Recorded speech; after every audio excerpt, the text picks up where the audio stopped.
Ngayon, kakain ako gaya ni Nicolas II, ang huling Tsar ng Rusya. Makapangyarihan, di ganong mahusay mamuno at simple lang ang panlasa sa pagkain. Mas gusto niya ang tradisyonal na pagkaing Ruso gaya ng Siberian pelmeni o dumpling na baka kaysa marangyang pagkaing Pranses ng imperial na hukuman.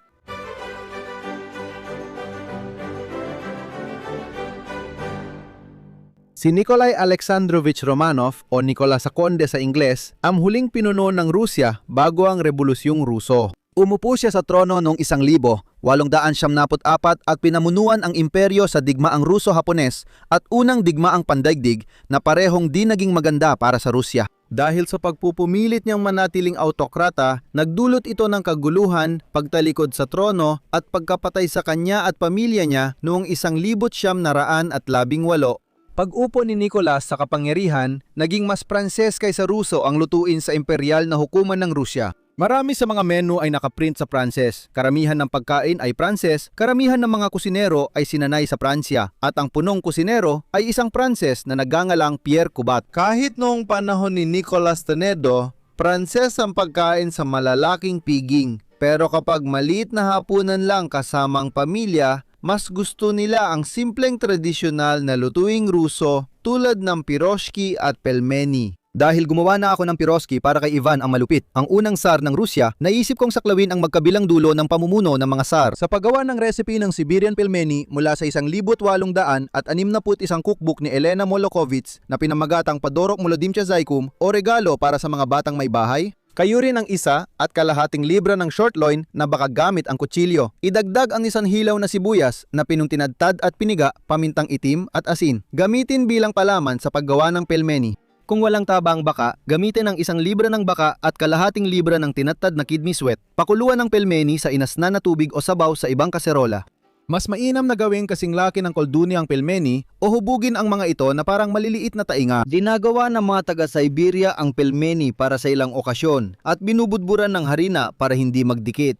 Inihilo ang mga ito at pinakukuluan sa malat na tubig kung kailangan. Ibinibigay ni Molokhovich ang recipe na ito para sa pelmeni at bago yon ay nagbibigay siya ng eksaktong recipe kung paano gawin ang masa na may eksaktong sukat. Napakabihira para sa panahong ito kaya astig yon.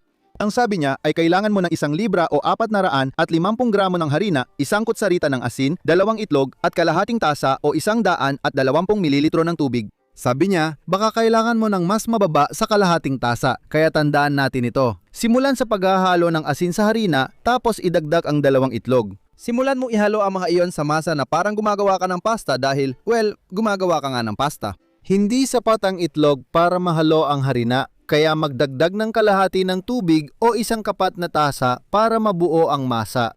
Kapag nailagay mo na yon, pwede kang magdagdag pa ng tubig kung kailangan. Hindi mo kailangan gamitin lahat. Ang mahalaga, medyo tuyo ang masa. Kailangan lang ito ng tamang moisture para magdikit. Pag okay na, pwede mo na itong ilagay sa mesa at simulan masahin. Masahin ito ng 10 minuto o hanggang maging makinis. Kung may stand mixer, kalahati lang ng oras ang kailangan. Pagkatapos ng 10 minutong pagmamasa, magkakaroon ka ng makinis na bola ng masa na ibalot sa plastic at hayaan mo nang magpahinga ng hindi bababa sa 20 minuto. Pwede mo rin itong gawin 1 araw bago gamitin at ilagay sa ref kung gusto mo. O kung marami kang ginawa, pwede mo rin itong i-freeze at kumuha na lang kapag kailangan mo para lagi kang may sariwang pasta dough na magagamit. Pagkalipas ng 20 minutong pahinga, pwede mo nang gawin ang palaman. At syempre, nagsisimula ang palaman sa karne na sabi niya ay pwede mong kalasin mula sa buto at taddarin. Mahirap talaga itong gawing kasing pino ng kinakailangan gamit lang ang kamay. Kaya gagamit ako ng giniling na baka. Kailangan mo ng 1 kalahating libra o 680 gramo nito. Sabi niya, dapat ito ay mamantika o kung hindi, kailangan mong magdagdag ng sebo. Kaya pipiliin ko yung may 20% o kahit 30% na taba dahil kapag masyadong walang taba, hindi ito magdikit-dikit. Sunod, lagay ng 1 kutsarita ng asin, 1 kutsarita ng pamintang itim at 1 tasang tinadtad na sibuyas. Kaya idagdag mo lang ang asin at paminta sa karne at haluin ito, tapos simulan mo idagdag ang mga sibuyas. Siguraduhin mo rin na totoong sibuyas ang ginagamit mo. Kita mo, habang ginagawa ko ito, napansin ko na may tinadtad din akong sibuyas at kinsay na gagamitin ko sana sa iba at yun ang nakuha ko. Habang ginagawa ko ito, kailangan kong alisin ang kinsay sa karne at pakiramdam ko parang si Cinderella na namumulot ng mga lentil mula sa pugon. Hindi maganda. Sibuyas lang, pag nahalo na lahat, pwede ka nang gumawa ng pelmeni. May iba't ibang paraan para gawin ito. Pwede mong patagin ang masa at pagkatapos ay gupitin ito sa mga bilog na mga 3 pulgada ang lapad. O isa pang paraan na ipinaliwanag niya na sa tingin ko ay mas madali ay hatiin ang masa sa 4 na piraso at kunin ang isang piraso at igulong ito na parang maliit na rolyo. Balutin ng plastic wrap ang ibang piraso para hindi matuyo. Pagpantay na ang rolyo ng masa, hatiin ito sa 10 piraso. At napaka-espesipiko niya tungkol sa kung ilang pelmeni ang magagawa ng recipe na ito. Sabi niya, makakagawa ito ng 4 napu, kaya iyon ang magdidikta ng laki ng ating pelmeni. Bahagyang pisilin ang masa para maging bilog at ang hiwa ay pataas. Tapos, igulong gamit ang rolling pin hanggang sa maging bilog na may 3 pulgadang lapad. Huwag masyadong nipisan ang masa para hindi ito pumutok habang niluluto, gaya ng nangyari sa ilan sa mga nagawa ko noon. Maglagay ng 1 kutsara ng palaman sa gitna, tiklupin ang masa at pisilin ang paligid para maisara. Hindi kailangan ng tubig, kusa itong didikit. Kunin ang 2 dulo, balutin sa isa't isa at pisilin para magdikit. Ganito raw tradisyonal ang hugis na parang tainga ayon sa mayakda. Kung ganito ang itsura ng tenga mo, magpatingin ka sa doktor. Pagpatuloy lang ang proseso hanggang matapos ang 4 na pelmeni, sa palagay ko, medyo mas malaki ang mga pelmeni na ito kaysa sa gusto ko. Mas gusto ko sana na 1 kagat lang ang laki ng pelmeni kaysa 2 kagat. Kung gusto mo, pwede kang gumawa ng 6 napu na mas maliliit. Karaniwan, kapag bumili ka ng frozen na pelmeni sa tindahan, maliit ang mga ito at pwede kang makagawa ng mga 100 piraso sa ganitong dami. Kahit anong laki ang gawin mo sa kanila, sinasabi dito na pakuluan mo sila sa malinaw na sabaw o kaya naman sa maalat na tubig. Pwede kang gumamit ng malinaw na sabaw ng manok o katulad dito, o kaya naman pakuluan mo lang ang maalat na tubig tapos ilagay mo ang pelmeni mga 6 hanggang 8 kada lagay at haluin mo para hindi dumikit sa ilalim. Hayaan mo silang kumulo hanggang lumutang sila sa ibabaw, mga 3 hanggang 5 minuto. Pagkatapos, ipagpatuloy ang pagpapakulo ng 3 minuto pa o hanggang maluto ang karne sa loob. Kumuha ka ng isa at tikman kung luto na, pero kapag inabot ng 6 o 7 minuto, siguradong luto na ito. Pagkatapos, alisin sila sa kaldero at patuyuin saglit habang niluluto pa ang natitirang pelmeni at ikinukwento ko pa ng kaunti kung ano ang pakiramdam ng kumain kasama ang huling Tsar ng Rusya.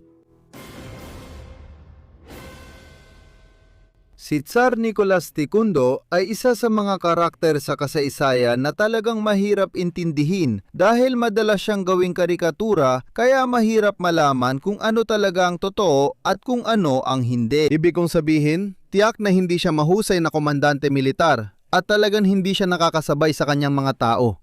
Pero kung gaano siya dapat husgahan o purihin ay isang malaking tanong. Sinabi kong purihin dahil maraming kaibigan niya ang nagtangkang ibalik ang magandang imahe niya matapos siyang mamatay at maaring totoo ang lahat ng iyon pero maaring hindi rin. Mahirap tukuyin dahil kaibigan niya sila.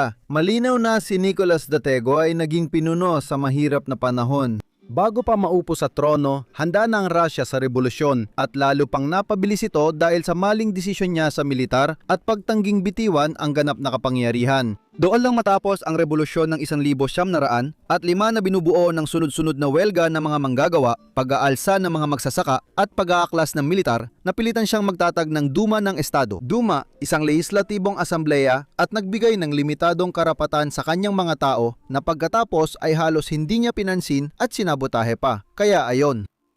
Sa madaling salita, ang pinakaugat ng problema ay ayaw lang talaga niyang bitawan ang tradisyon ng ganap na autokratikong pamumuno na umiral sa Rusya sa loob ng huling 300 taon. Karamihan sa Europa ay nagsisimula na magmodernisa at wala talaga siyang interes. Sabihin na hindi siya nakikisabay sa panahon ay kulang na kulang. Pero ayon sa maraming kwento, hindi naman siya masama, kundi talagang wala lang siyang kamalay-malay sa mga nangyayari sa labas ng kanyang palasyo sa halos lahat ng oras. At interesante dahil sinubukan naman niyang maging parang isa sa karaniwang tao at isa sa mga paraan na ginawa niya yun ay sa paraan ng kanyang pagkain. Noong unang digmaang pandaigdig, kumakain siya ng parehong pagkain tulad ng kanyang mga sundalo, lugaw, tinapay na ray at shi o sopas na repolyo tuwing binibisita niya sila. Sa bahay, simpleng rye bread na may mantikilya, nilagang itlog at hamon ng almusal niya. Tanghalian ay kadalasang nilagang beet at patatas na may inihaw na baboy at horseradish.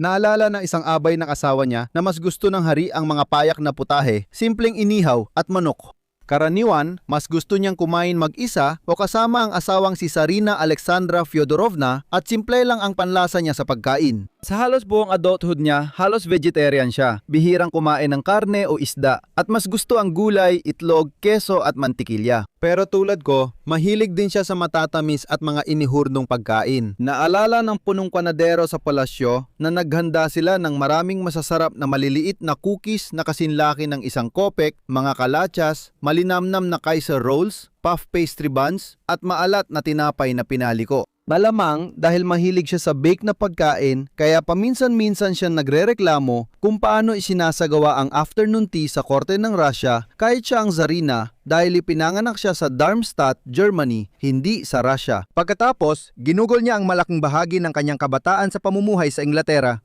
kasama ang kanyang lola, si Reina Victoria. Kaya nasanay siya sa magagarbong afternoon tea na sumikat noong huling bahagi ng ika-19 na siglo. Ang Rusya sa kabilang banda tila hindi alam ang tungkol sa magarbong afternoon tea.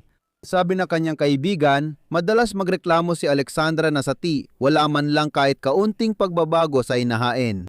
Palaging lumalabas ang maliit na mesa na may puting tela, pilak na kagamitan, baso, mga lalagyan at simpleng plato ng mainit na tinapay, mantikilya at ilang English na biskwit. Walang bago o sorpresa sa mga cake at matatamis. Madalas daw banayad na magreklamo ang emperatris at mas kawili-wili raw ang tea ng iba.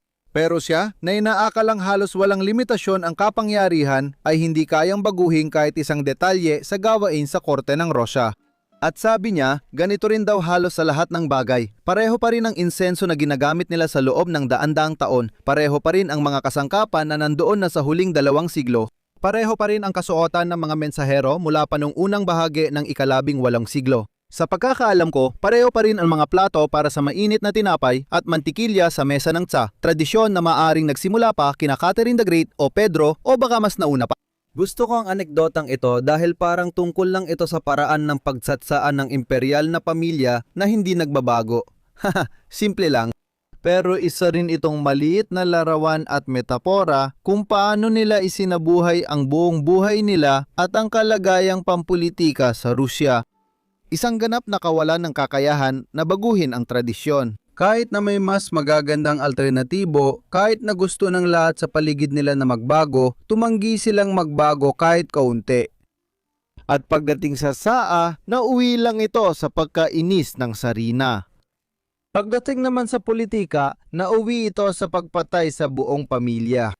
Ngayon, habang ang tsaa, almusal, tanghalian at kahit anong pagkain na pamilya lang ay nanatiling simple, marami ring pagkain na kailangang may mga imbitadong bisita kaya't sumama na rin ang tradisyon doon. Ang mga menu mula sa mga tanghalian at hapunan na yon na kadalasan ay may 100 o kahit 100 bisita ay nagpapakita ng lutuing inaasahan mong matitikman kapag bumisita ka sa isang palasyo. Salvadia Summer Palace sa Crimea, nagsimula ang tanghalian sa sopas, volovants, malat na pastry at cheese toast.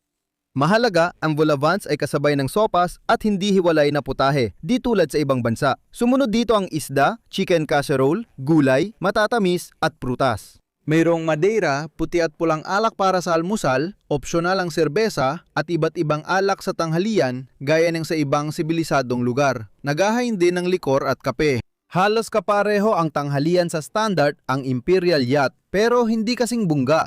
Kasama sa mga menu ng mga pagkain ito ang cream soup, maliliit na empanada o piroshki, salmon mayonnaise, filet ng baka, lobster, wild na kambing o usa, peras at cherry, peaches glacé at lingonberry pie. Ngunit muli, marami sa mga handaang ito ay may mga bisita na nagpipista rin sa napakaraming caviar, isang bagay na sa totoo lang ay hindi gusto ni Nicolas mismo. Isa sa mga opisyal sa Royal Yacht ang nakaalala na talagang gusto ng monarka ang mga pampagana bukod sa caviar, Atlantic salmon at mga maalat na isda sa kabuuan. Gusto niya raw talaga ang mga iyon noong bata pa siya. Pero sa biyahe niya mula sa Silangan at dumaan sa Siberia, sumakay siya ng tren. Sa bawat istasyon, sinalubong siya ng engrandeng pagtanggap at mga regalong maalat na isda at caviar na kinain niya hanggang magsawa at mainis. At pagkatapos ng biyahe na yon, hindi na niya muling hinangad yon. Mas gusto ni na Nicolas at pamilya ang Alexander Palace sa labas ng St. Petersburg kaysa sa iba pa nilang palasyo kapag wala sila sa bahay bakasyonan sa Crimea o namamasyal sa kanilang yate. Ang nakakatuwa dito, kahit na mas maliit ang palasyo na ito kumpara sa Grand Catherine Palace, Palasyo pa rin ito kaya aasahan mong may kahit isang silid na nakalaan bilang kainan. Pero wala. Walang isang silid na talagang para sa kainan. Kaya depende sa pagkain kung saan-saan lang sila kumakain. Kapag magkasama lang ang mag-asawa, sa reception room ng Emperatrice sila kumakain. Sa family dinner naman, sa Rosewood Panel Palisandra Drawing Room sila kumakain. Kapag mas malaki ang okasyon, halimbawa 30 hanggang 100 katao, binubuksan nila ang semicircular hall. Pero kung mas malaki pa ang grupo, higit sa 100 katao, kailangan talaga nilang pumunta sa ibang palasyo dahil wala nang sapat na espasyo sa maliit at petit na Alexander Palace para pagkasyahin ang ganoon karaming tao. Kapag naghahapunan sila sa semicircular hall ng Alexander Palace, may dalawang paraan ng pag-aayos ng mesa. Isa ay ang paggamit ng mga bilog na mesang kasya ang 10 o 11 tao.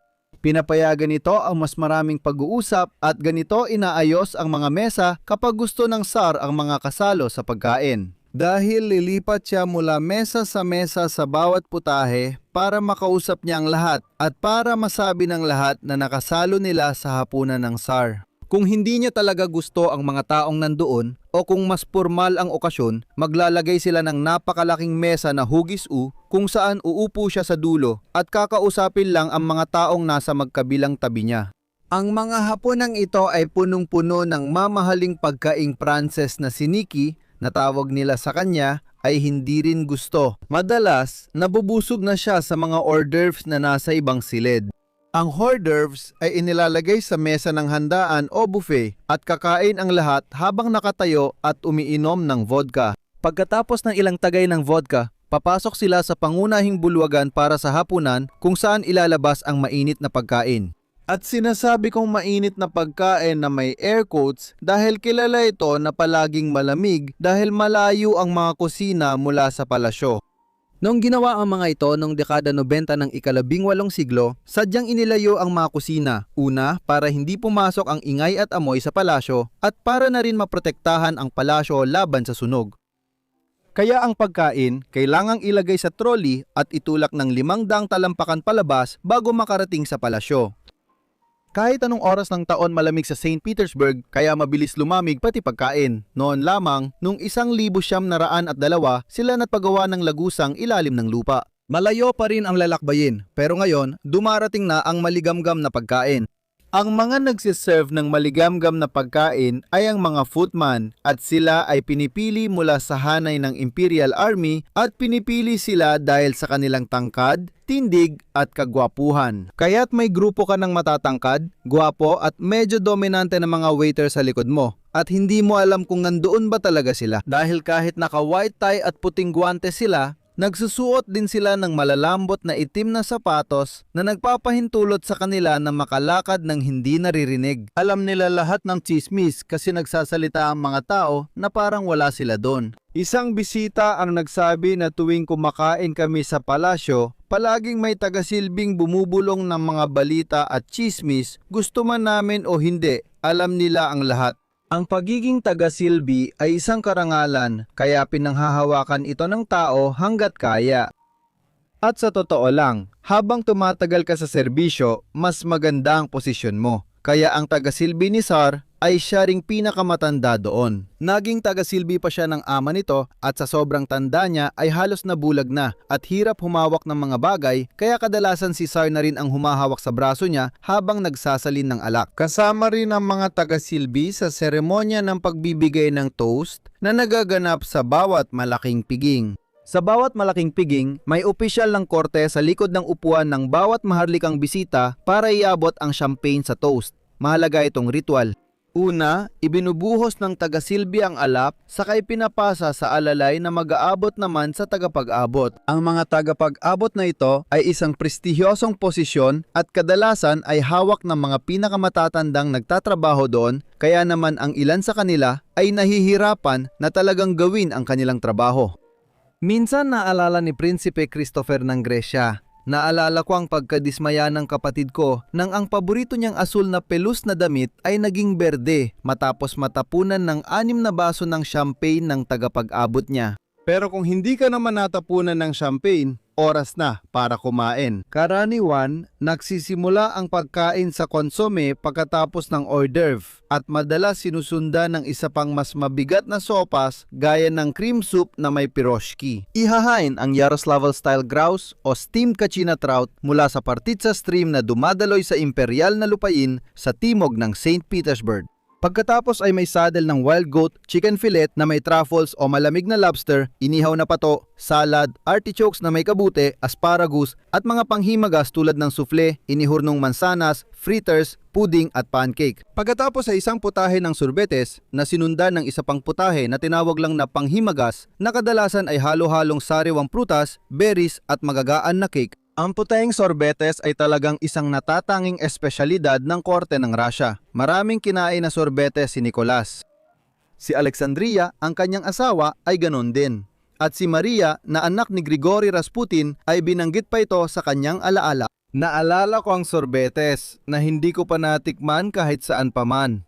At ang nakaka-interes para sa maraming tao ay ang mga putahe ay inihain a la Rus o sa paraang Ruso imbes na a la Frances na siyang tradisyonal na paraan ng paghahain ng pagkain sa karamihan ng Europa sa loob ng ilang siglo. Ang a la Frances ay sabay-sabay inilalagay ang lahat ng putahe sa mesa at self-service habang sa a la Rus hinahati ang putahe sa kusina at paisa-isang inihahain. Ganito na rin ang paghahain ng pagkain sa karamihan ng restaurant na yon.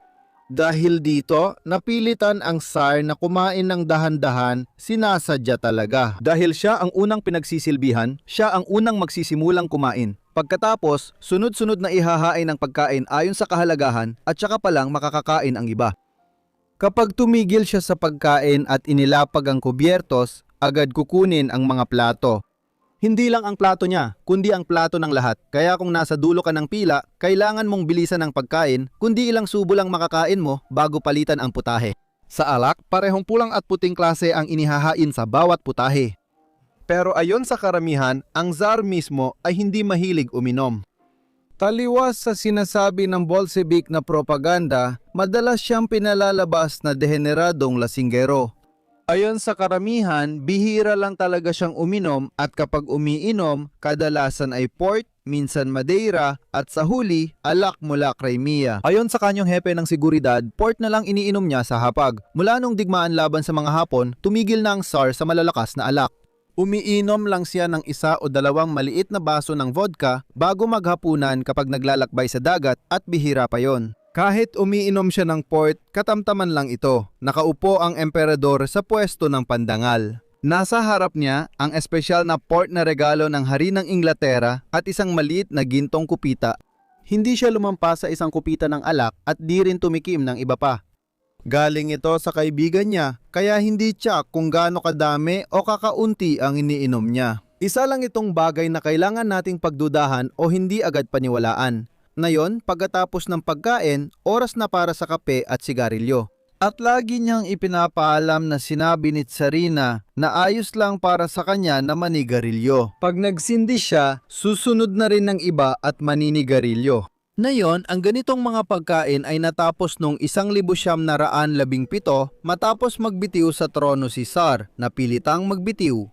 Pero nanatili ang mataas na pamantayan sa pagluluto kahit bumaba ang bilang ng mga bisita dahil halos nakakulong na sila sa Alexander Palace. Isang menu noong Oktubre matapos ilipat sa Tobolsk ay nagpapakitang kumain ang pamilya ng borscht, piroshki, inihaw na grouse, salad at fruit compote. Pagkatapos, noong Hunyo ng 1918 isang buwan bago mamatay ang pamilya sa Yekaterinburg, isinulat mismo ng Tsar sa kanyang diary, "Simula kahapon, si Karitonov na ang naghahanda ng aming pagkain." Dinadala ang pagkain kada 2 araw. Natututo magluto ang mga anak na babae mula sa kanya. Sila ang naghahanda ng harina, nagmamasa gabi-gabi at nagbebake ng tinapay sa umaga. Hindi masama. Sa huling araw ng mga Romanov, naging simple na parang rasyon ng sundalo ang kanilang pagkain. Ngunit hindi raw sila nagreklamo. Pangkaraniwang sopas na repolyo at tinapay o patatas ang kanilang kinakain hanggang sa ang buong pamilya, sina Nicolas, Alexandra at ang kanilang 5 anak ay pinaslang ng mga revolusyonaryong Bolshevik noong Hulyo 17, 1918. Ito ang katapusan ng dinastiyang Romanov at ng imperial na Rusya. at sila ay pinalabas na masasama. Ngayon, kung hanggang saan talaga ay mahirap malaman at alam mo, hindi naman yon ang layunin ng channel na ito para talakayin ko pa yon. Pero ang talagang pinahahalagahan ko ay na sa mga sumunod na taon, ang mga kaibigan at mga taong nagtrabaho para sa kanila ay nagsulat. Upang subukang bigyan ng kaunting sulyap ang buhay pamilya ng mga Romanov sa likod ng mga eksena. Bilang isang nag-aaral ng kasaysayan ng pagkain, talagang pinahahalagaan ko yon dahil may natutunan tayo. Tulad ng Tsar ng Rusya na isa sa pinakamakapangyariang tao sa mundo at alam mo na, tinatamasa ang kanyang maranyang yaman at pamumuhay. Mas gusto rin niya ang mga simpleng putahe sa kanyang mesa, mga pagkaing tulad ng mga pelmeni na ito, nakakainin ko na ngayon.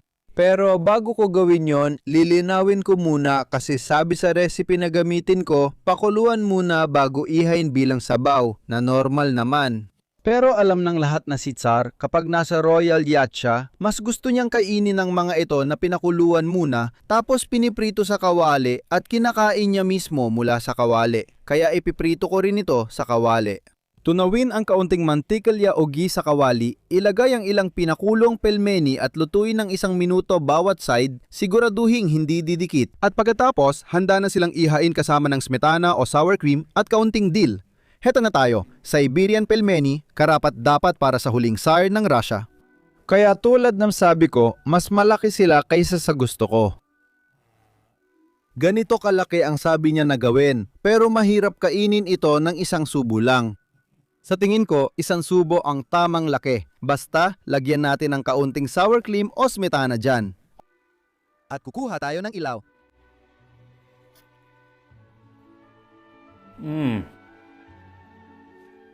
Oh, ang sarap niyan. Grabe, ang sarap. Mapapansin mo may karne na nahulog kasi sobrang laki para sa 1 subo. Siguro kung mag-isa lang ako sa madilim na kwarto, nilalantakan ko to. Pero sa harap ng kamera o kapag nasa formal na sitwasyon, pang 2 subo ang mga pilmeni na ito. Pero makikita mo yung karne sa loob, medyo umuumbok ang dough sa paligid nito. Kaya lang hindi masyadong maganda. Sandali lang, sandali lang.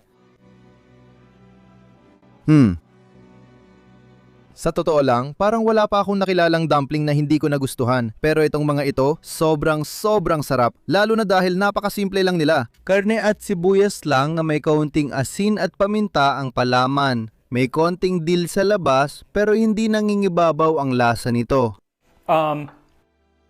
Sobrang sarap nila.